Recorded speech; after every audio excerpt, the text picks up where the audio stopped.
E estamos de volta com o BBcast, seu podcast de automobilismo e outras nerds. No episódio de hoje vamos falar sobre o preview do GP da Rússia.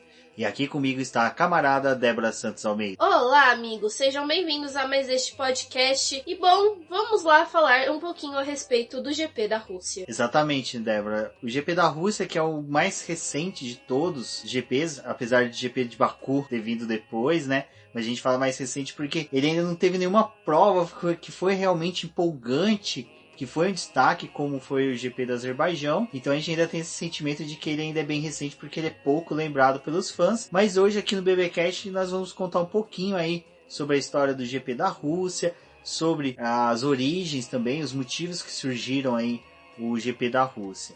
Mas antes, vamos agradecer a nossos apoiadores, aqueles que tornam possível a manutenção do BBcast, do Boletim do Paddock, e que apoiam financeiramente o Boletim do Paddock. E são eles: Ricardo Bannerman, Maia Barbosa, Eliezer Teixeira, Luiz Félix, Arthur Felipe, Rafael Celone, Will Mesquita, Anthony Santos, Rogério Froner, Helena Lisboa, Cássio Machado, Carlos Del Valle, Vladimir Pucci, Bruno Del Valle, Eric Nemes, Bruno Shinozaki, Alberto Xavier, Will Bueno, Ricardo Silva, Beto Correia, Fabrício Cavalcante e Arthur Posto. Fica aqui o nosso agradecimento a todos os nossos camaradas do Boletim do Paddock. Para vocês que estão escutando este programa, não deixem de conferir a nossa campanha de financiamento contínuo e coletivo na plataforma Apoie-se. Além disso, se vocês querem ser ainda mais camaradas do BP, vão lá e enquanto estiverem escutando este programa, tirem print e compartilhem nas suas redes sociais.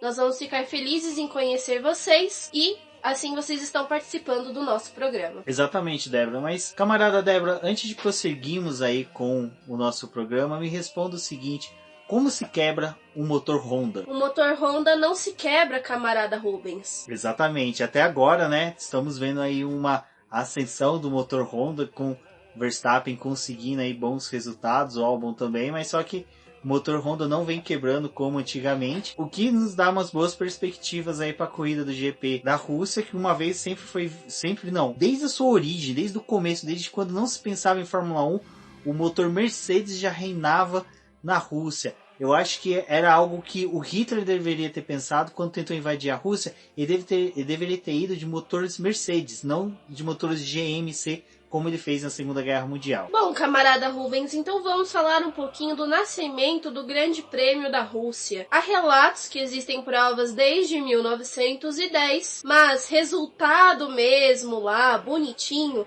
são das provas de 1913 e 1914. E como você disse, os motores Mercedes reinam desde lá. Assim como as corridas da Europa, a Rússia também passou por períodos de guerra, principalmente da Primeira Guerra Mundial e a Guerra Civil Russa. Não, períodos de guerra não. A Rússia ela tem períodos de paz, que é só o momento onde que o czar, ou o imperador, o chefão todo-poderoso, Lord Commander da Rússia está no banheiro, que é a única hora que ele não consegue transmitir as ordens. Que de resto, todo momento, o território russo ele é hostil à paz. É tão hostil que a Fórmula 1 demorou muito tempo para poder resolver voltar para lá e realizar uma prova de Fórmula 1. 100 anos, né?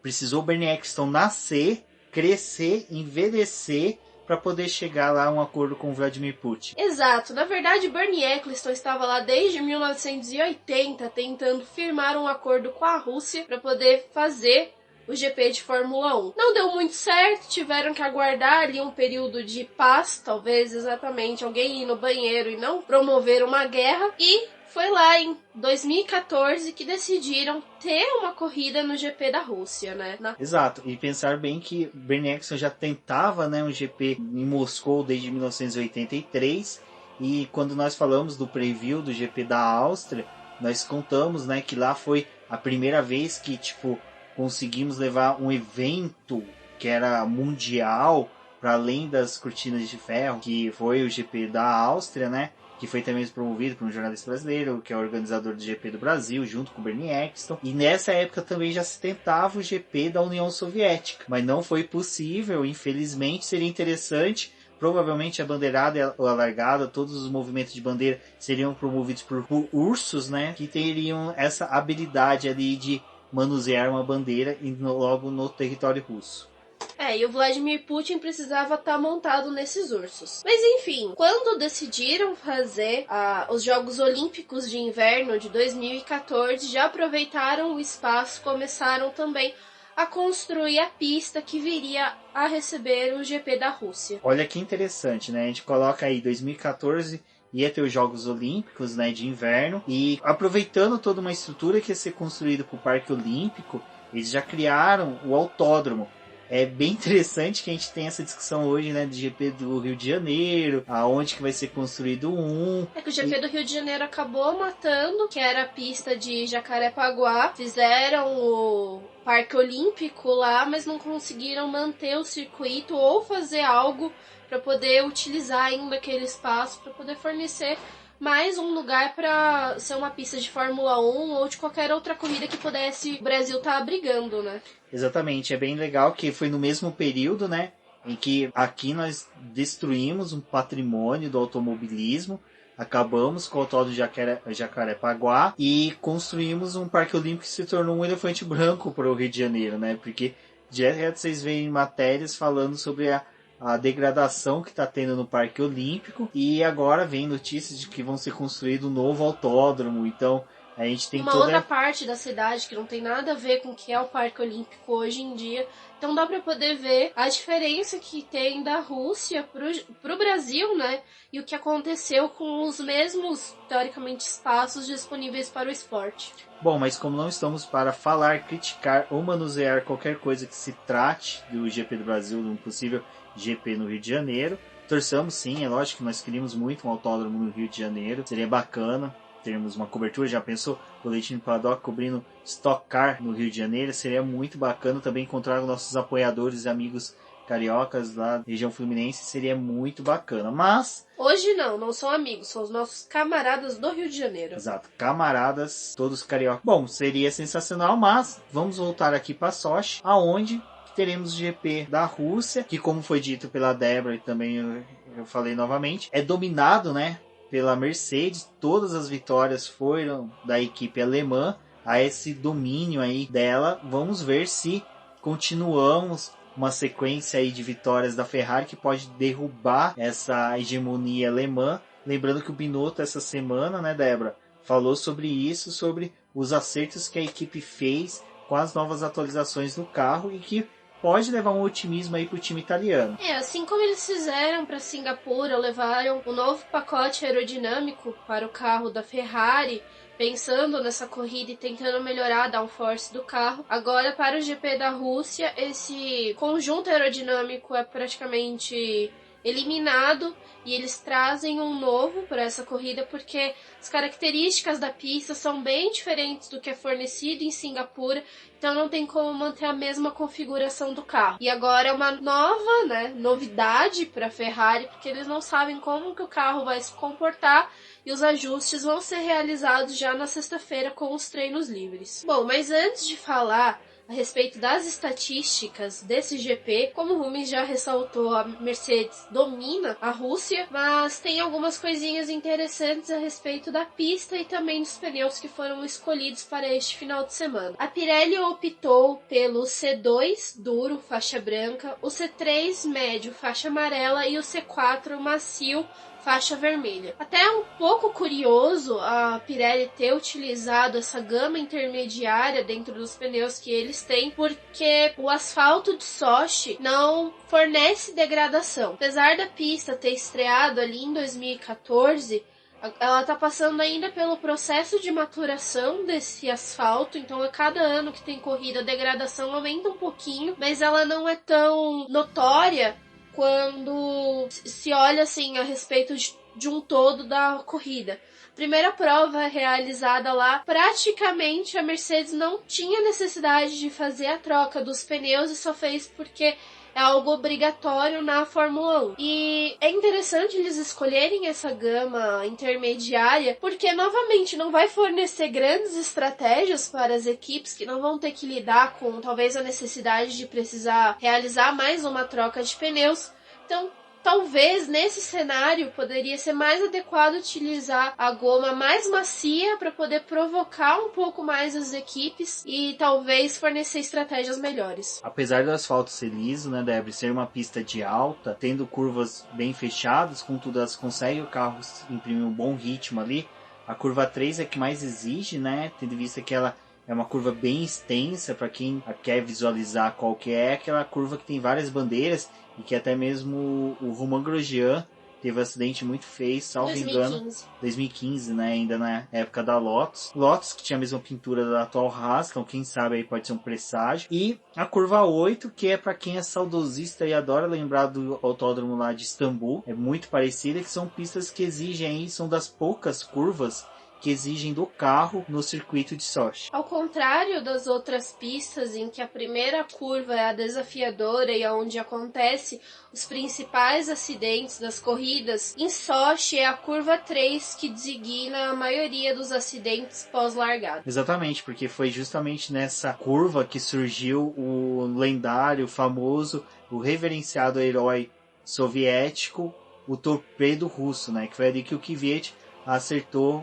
o Sebastian Vettel no GP russo. E os dois ainda foram para um pódio, né? Então, assim, tem ali essas chances de mesmo você cometer uma pequena cagada em uma das curvas, você conseguindo se recuperar em pista. As condições meteorológicas também são bem variáveis e a chuva pode cair em qualquer momento do final de semana. Para esse final de semana foi traçado a chuva principalmente para o dia da corrida, só que ainda podem ter variações ao decorrer do final de semana. O que é interessante, né? Porque com uma pista que não degrada pneu, se nós tivermos começo com chuva, término ou pancadas de chuva durante a corrida, essa mudança de pneu pode ser variável, e tendo pneus mais macios como uma opção para os pilotos, a gente pode ter uma corrida com um ritmo muito mais forte, muito mais alucinante, o que é interessante para esses carros desse ano que estão demonstrando aí uma qualidade na velocidade, né, Débora, no desempenho muito bom, e que é aquela coisa, a gente torce para o GP da Rússia ter umas variáveis para não se tornar um GP monótono.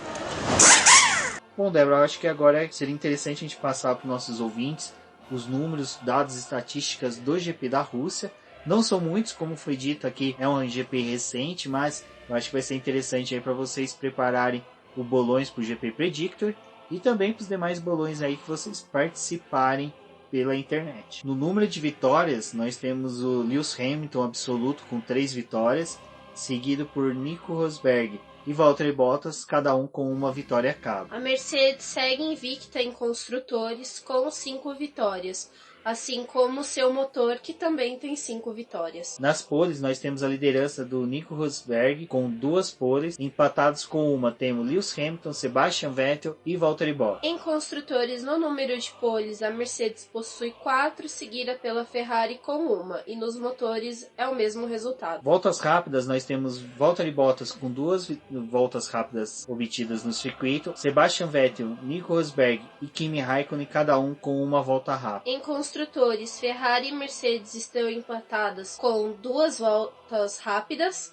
seguidas pela Williams com apenas 1. Com motores, nós temos 2 da Ferrari e 3 da Mercedes, que continua reinando até mesmo em voltas rápidas. E o que é interessante aqui é que nós temos um invasor, né, que é o Williams com uma volta rápida, que foi a do Valtteri Bottas lá em 2014, que no primeiro GP ele conseguiu obter essa volta. Para quem se lembra, aquele carro maravilhoso que a Williams construiu em 2014, que foi o maior esmagador de sonhos que alguém poderia ter, porque 2014 foi espetacular, demais anos foi ladeira abaixo. Outros números que são interessantes para vocês poderem ter aí para os bolões é que o comprimento total da pista é de 5.848 metros, temos 2 zonas de DRS, uma no setor 1 e a outra finaliza o setor 2 e termina no começo do setor 3. São 53 voltas, né, a prova, sendo que a volta mais rápida é do Valtteri Bottas no GP do ano passado, com 1 minuto, 35 segundos, 861 milésimos. Camarada James, quer dizer, camarada Débora, vamos falar sobre o GP da Rússia de 2018 para relembrar nossos ouvintes como foi a corrida do ano passado. A corrida de 2018 foi uma patifaria total, porque Assim que essa prova se encerrou, Lewis Hamilton estava praticamente assoviando, olhando para os lados, perguntando: e aí, o que a gente faz? A Mercedes, bom, com o clima bem pesado internamente, e a única pessoa que sorria no pódio era Sebastian Vettel. Pois bem, o Bottas, ele tomou conta do final de semana, então ele ia ter um final de semana incrível. Foi lá, fez a pole, dominou a corrida ali no seu início, até que no momento das paradas, né, o Sebastian Vettel acabou ultrapassando o Hamilton depois da parada. Ele fez um undercut no Hamilton, mas logo depois ele foi ultrapassado, porque o rendimento da Ferrari naquela pista não estava sendo bom e a Mercedes estava ali firme e forte, né, até que a Mercedes optou por pedir ao Valtteri Bottas, lá na volta 25, que realizasse a inversão de posição com o Lewis Hamilton para defender ali o segundo lugar, que seria do inglês. Em contrapartida, né, eles utilizaram isso para poder dizer que a Ferrari estava se aproximando deles e que era uma ameaça para o segundo lugar. E o Bottas praticamente estacionou na pista para poder deixar bem claro que ele estava sendo forçado aquilo. O Hamilton ultrapassou ele e o Vettel, ele não estava atacando o Hamilton, ele nem tinha chances de atacar, então o segundo lugar não estava nem um pouquinho ameaçado. E foi lá, né, continuou a corrida, aquela torta de climão, todo mundo vendo aquela palhaçada. Não tinha necessidade alguma, porque a vantagem, quando eles chegaram no GP da Rússia, do Hamilton para o Vettel era de 40 pontos. E, pois bem, na última volta, né, Bottas chamou lá no rádio e perguntou: vocês vão manter a posição? Sim, nós vamos. Eles cruzaram a linha de chegada com o Hamilton em primeiro, Bottas em segundo e o Vettel no terceiro lugar. O Bottas teve aquela cena clássica dele empurrando a placa de segundo lugar com o carro. Eles saíram, não teve muita conversa depois daquele pódio, e o Toto Wolff disse que ele não queria perder o campeonato, né, porque eles ali estavam em disputa direta com a Ferrari por pouquíssimos pontos. Então eles optaram em fazer aquela decisão. E ainda teve aquelas gracinhas no pódio, o Hamilton tentando puxar o Bottas para o primeiro lugar, ele tentando oferecer o troféu para ele. Mas até então a merda ali já tinha sido feita e não tinha mais o que acabar com aquele clima, né? O destaque que foi da corrida, infelizmente, ficou ofuscado aí pela descamaradagem do Toto Wolff, foi o Max Verstappen, que largou de 19º, terminou a prova em 5º, uma excelente prova do menino Max. Ele costuma fazer essas corridas legais quando ele larga do fundão, né, e vem conquistando posições. Exato. E um outro ponto aí que foi interessante dessa questão do Valtteri Bottas com o Lewis Hamilton é que abriu a discussão novamente sobre ordens de equipe, e agora recentemente, pré-GP da Rússia, o Valtteri Bottas fala que ele tem muito interesse nessa corrida porque ele ainda tem assuntos inacabados na Rússia. Então a gente não sabe se os assuntos inacabados dele são com o Toto Wolff e a Mercedes pela patifaria, pelo despautério sem o menor pingo de lógica do que eles fizeram no passado, ou é com Kimi Raikkonen, que abordoou ele lá em meados de 2015 com a Ferrari e acabou jogando o Valtteri Bottas para fora da pista, com que ele não conseguiu concluir a prova. A gente já tá saindo de um GP de Singapura não muito legal, até mesmo pro Bottas, porque ele foi meio que forçado a segurar o carro e não andar tão rápido para não acontecer o undercut com o próprio companheiro de equipe. Então ele não poderia ultrapassar o Lewis Hamilton e ele teve que se manter ali atrás do companheiro, né? Eles perderam o pódio e ele já tá vindo dessa situação um pouco infeliz ali de Singapura, e agora o GP da Rússia traz tudo que aconteceu no ano passado, onde ele tinha mais uma grande chance de vitória, seria a conclusão de um final de semana perfeito que a equipe optou por não deixar. Então, assuntos inacabados realmente para esse final de semana. Então é isso, camaradas. Esse foi o nosso preview para o GP da Rússia. Espero que tenham gostado. Como sempre, ficam recadinhos aqui da paróquia. Acompanhem o boletim do Paddock no final de semana do GP. Teremos os reviews de todos os treinos livres e do treino classificatório da corrida, todos redigidos pela Débora. Também acompanhem nós pelas redes sociais, pelo Instagram, Twitter, Facebook, sempre como o Boletim do Paddock, mas do Twitter o user diz no boletim que. Não deixem de conferir o nosso campanha de financiamento coletivo e contínuo lá no Apoia-se. Eu sou o Rubem GP Neto, um forte abraço a todos e até a próxima. Obrigado por escutarem o programa até aqui. Eu sou a companheira Débora Almeida. Me sigam no Twitter como TheFlowers, comente com a gente a respeito da corrida deste final de semana e até a próxima.